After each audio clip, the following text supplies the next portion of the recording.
So I'm back at you with another patron requested movie review. This time it is the film Fear.com from 2002, and this was requested by Luke Gilbert, a recent patron of mine. Oh, I'm so sorry, Luke.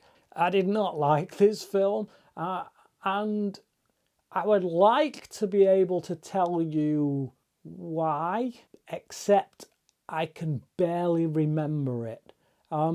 This has to be one of the single most forgettable movies I've ever seen in my life. Literally, I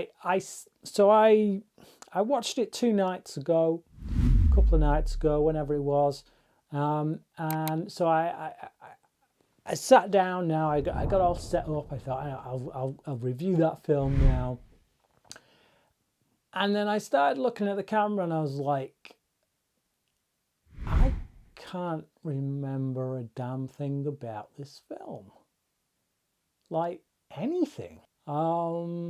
So I went on Letterboxd. I had a look on Letterboxd. I checked the actors in it. I was like, oh yes, of course, Stephen Dorff was in it. Natasha McElhone. No, I like Natasha McElhone. She's in one of my favourite all-time movies, The Truman Show. It's always good to see her pop up. She has a very unique look, quite large eyes. I don't mean that in a kind of insulting kind of way. She's got eyes that kind of hold your attention, which were used to great effect in The Truman Show. But I like her as an actress. When she came on screen, not really knowing anything about this film, she came on screen. I was like, oh great, she's in this. Okay, there's a reason to watch it. Also, we've got Jeffrey Combs, who I like. Whenever Jeffrey Combs pops up, he's always pretty entertaining. Beyond being able to tell you who was in this film, I really can't remember a right lot about it. It felt like many of the recent Hellraiser movies that I watched. When I say recent, I watched them recently. You look at a lot of those Hellraiser sequels on the back half of its run, when nearly every movie was about some dodgy detective working a case that led to the fact that they were actually in purgatory or in hell, and it was for their own crimes, and it felt like that. Like, literally, I kept on expecting at any moment Pinhead to pop up within the last act of the film, and this to be like a secret Hellraiser film. It's only by virtue of the fact that it's from 2002 that kind of led me to think, no, it's probably not going to go that way. Other films that it kind of reminded me of were like The Ring, like your Japanese horror type movies. So when they go on this, the story of what I can remember revolves around the fact that when people look at this site, this Fear.com website, they die after 48 hours of seeing what's on this website. While McElhone's character and Stephen Dorff's detective character are investigating this what they at first think may be a viral kind of plague of some description, before they realise it's not, and they realise then that they're onto some kind of murder case. While they're investigating that, there is something else going on with Stephen Ray. He's this like serial killer. We keep kind of going to him, and he's torturing someone from the look of it, whatever. And yeah, it's like these two kind of disparate stories which are going to come together at some point, and they do, and I'm not bothered. Oh man, I'm sorry, but yeah, I was so bored during this film, and I'm trying to think of some positives, and I can't. It had atmosphere, it had that kind of grimy mid 90s serial killer thriller grime kind of vibe about it. Uh, if that's a positive. I don't know who these characters are. That's the thing. Like if I was to tell you what the character journeys are, the arcs, so to speak, again, I'm drawing a blank. She is an expert in like viruses, that kind of thing, which is why she's brought into the case or takes an interest in the case.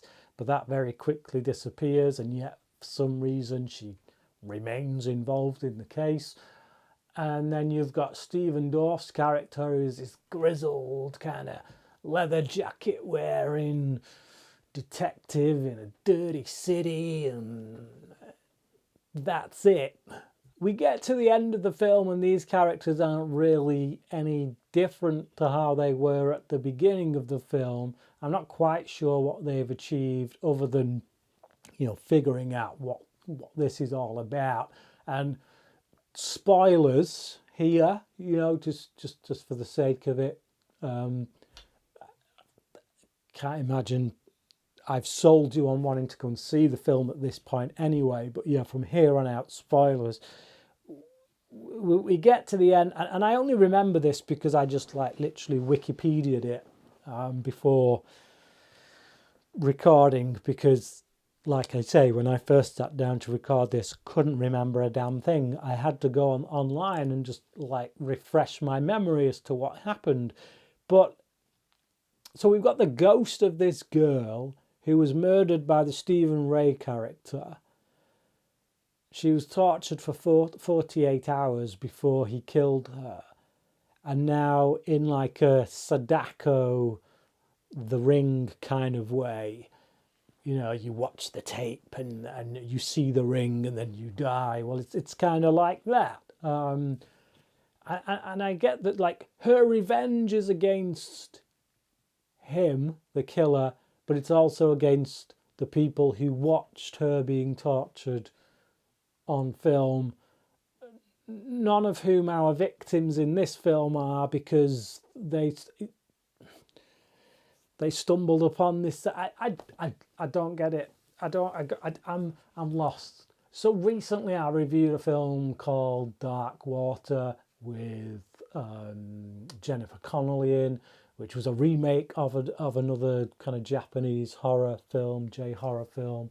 And that to me, there was a lot of ghostly stuff going on. It was like a vengeful spirit, but you could see how the vengeful spirit was trying to reveal things to our main character. It wasn't necessarily interested in harming her, although it did scare the crap out of her a fair bit in order to point her in the direction of uncovering the truth.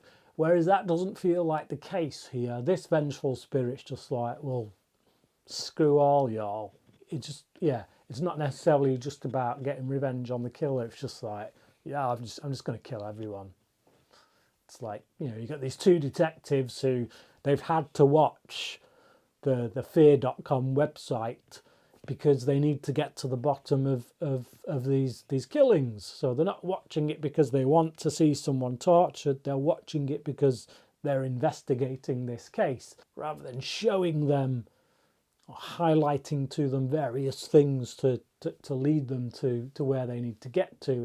It's seemingly just as interested in killing them as it is in just leading them to the truth. It's indiscriminate in that regard, and the whole thing is just a bit of a mess. I wouldn't say that I was totally unintrigued whilst watching it. I was a little bit bored, I will be perfectly honest, but I've seen worse, you know what I mean? I've seen films where I watch 10 minutes and I'm like, no, I just can't do it.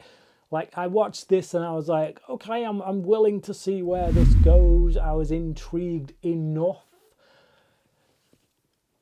But yeah, 2 days later, I could not remember a thing, and that's basically my summation of the film. It is just completely and utterly forgettable. Luke, if this is one of your favourites, I'm sorry. Please carry on being a patron. I hope I don't lose you because of that. But yeah, no, I didn't like this one, mate. I'm sorry. But thank you for your support. And anyone out there who has seen fear.com and likes it, then you may offer your support to Luke down in the comment section below. Just, yeah, do him a solid and give him a virtual fist bump.